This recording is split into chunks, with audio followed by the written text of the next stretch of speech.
Olá, sou Mayara Kemedes, assistente social.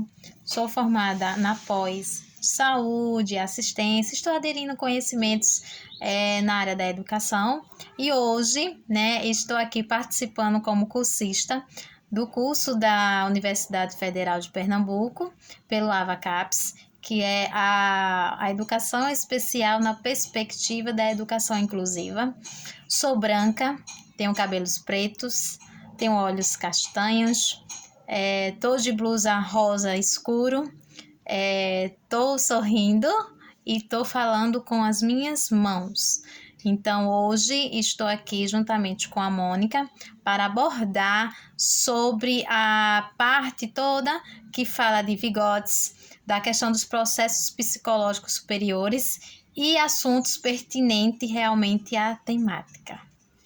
Olá, me chamo Mônica, já estou na educação há uns 14, 15 anos, passando por educação infantil, Fundamental 1 e Fundamental 2. Sou parda, estou usando óculos, um brinquinho cor de pérola, uma blusa preta com a descrição prateada Précieuse, que é preciosa, francês. Estou com o cabelo amarrado. E atrás de mim tem 2 janelas e uma escrivaninha na lateral. Sabemos que 10 minutos é muito pouco para falarmos sobre um tema tão abrangente, tão importante, rico, cheio de detalhes. E aí, diante disso, separamos alguns tópicos importantes para falar e os resumimos. Então, vamos dar início com a introdução ao pensamento de Vygotsky, que é justamente... ele traz aí essa ideia de que o desenvolvimento humano ocorre por meio das interações sociais. Ele defende que é por meio da mediação, especialmente a linguagem, que as funções psicológicas superiores se constituem. E o que é que isso significa? Significa que pensar, lembrar, planejar, aprender são processos mediados culturalmente. Quando a gente mergulha na perspectiva histórico-cultural de Vygotsky, percebe o quanto ele nos convida para olhar o desenvolvimento humano de uma forma dinâmica, e integrada ao meio social. E é muito importante assim, entender que o sujeito ele se constitui na relação com o outro, com a cultura e com as ferramentas simbólicas que ele acessa ao longo da vida. Não é isso, Mayara? Então, dando continuidade à fala da Mônica, sim, Mônica, é muito importante a questão da linguagem, mais do que um instrumento de comunicação, ela realmente é a construção do pensar. E hoje eu trago esse quesito da linguagem em processos superiores na fala de Vygotsky, que ele diz que o homem não nasce humano, mas sim ele vai se tornar humanizado. Então, ele precisa estar em algum meio social, intelectual, para poder realmente fazer essa transição do seu pensar. Hoje eu trago a questão da criança, A gente fala da educação, mas eu trago um grande exemplo, a criança, no qual ele se apropria, o sujeito se apropria e tem a fala egocêntrica, que Vygotsky não acredita que o desenvolvimento acontece de dentro para fora, mas sim do social para o individual. E sobre os conceitos espontâneos e os conceitos científicos, o que é que nos traz?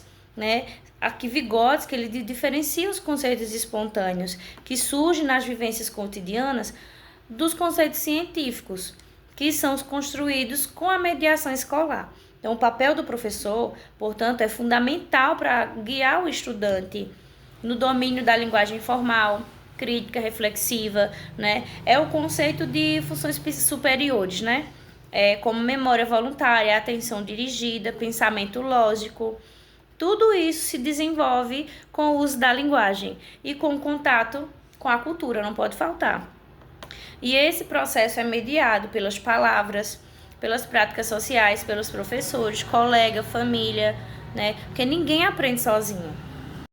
Fazendo jus e a fala de Mônica, eu trago também a deficiência sobre a perspectiva histórica, cultural, E é por isso que a escola tem um papel muito fundamental nisto, A gente fala que a linguagem não é só a fala, mas ela é um conjunto de vários sentidos juntos.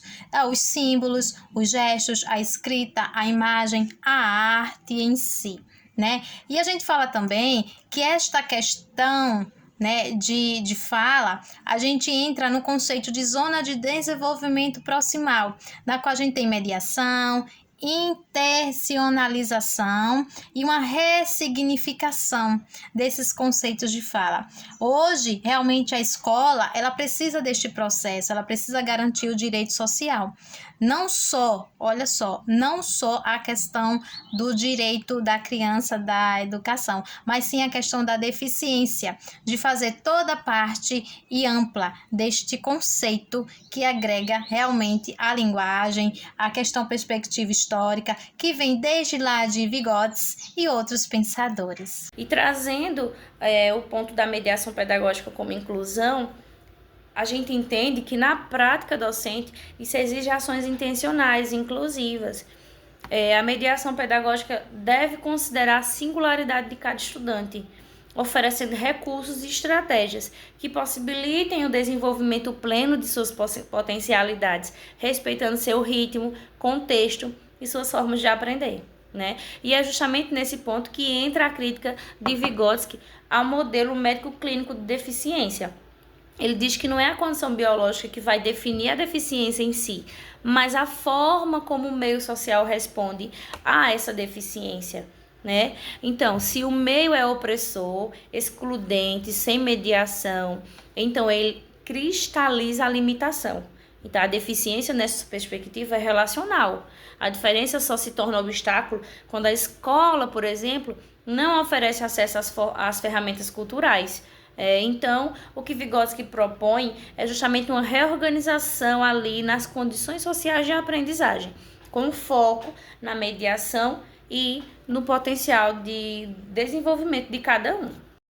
Hoje eu trago um grande exemplo, né, prático na vivência realmente da docência da educação, né? Como a gente está abordando, aí eu e a Mônica, a gente está debatendo esta temática, a gente está trazendo que realmente a linguagem ela é mediada e tem vários avanços significativos. E o grande exemplo hoje são os recursos visuais, narrativas, rodas de conversas, tecnologias assertivas, todo aquele que seja agregado àquela pessoa, indivíduo. Eu falo criança, porque eu dei um grande exemplo. A criança que tenha realmente a deficiência. É uma inclusão mesmo, incluir a criança na questão de educação, na educação da fala, de gestos e linguagens, né? Eu, como assistente social, eu afirmo e digo que a linguagem sempre é a construção de novos conceitos e que a escola e a comunidade e as políticas públicas devem estar agregadas a esta situação. Para finalizar aqui nossa conversa, né, Mayara, nós trazemos aqui algumas reflexões, né? A linguagem ela é um direito, um instrumento de humanização. Por isso, promover sua apropriação para todos, inclusive para pessoas com deficiência, é um compromisso ético e pedagógico. Que possamos, como educadores, seguir mediando saberes e intencionalidades, afeto e inclusão. Ele é um processo que não é neutro, ele é político, tá? Porque a escola realmente, ela deve e tende realmente a agregar todos esses conceitos. Mas o que acontece é que várias escolas fazem a questão da negatividade desta participação e nega o direito, né? Então isso não pode. A gente tem que ter afirmações, educadores, profissionais, equipes que entendam e saibam a intencionalidade do afeto e a inclusão na sociedade. E aí, incluir é também romper com uma visão assistencialista, é reconhecer o outro como um sujeito histórico, né, capaz de se desenvolver, desde que tenha acesso às condições necessárias. E isso começa pelo olhar que temos sobre a diferença. Olhamos como desafio, olhamos como potencial. Pegando agora a fala da Mônica, que ela nos traz, é desafio ou potencial? Olha, em grande resumo eu te digo, tá? Vou agregar agora o pensamento de Vygotsky. Eu tendo a gente perguntar, de tudo isso que a gente está analisando, abordando, a gente está mediando o acesso à cultura para todos?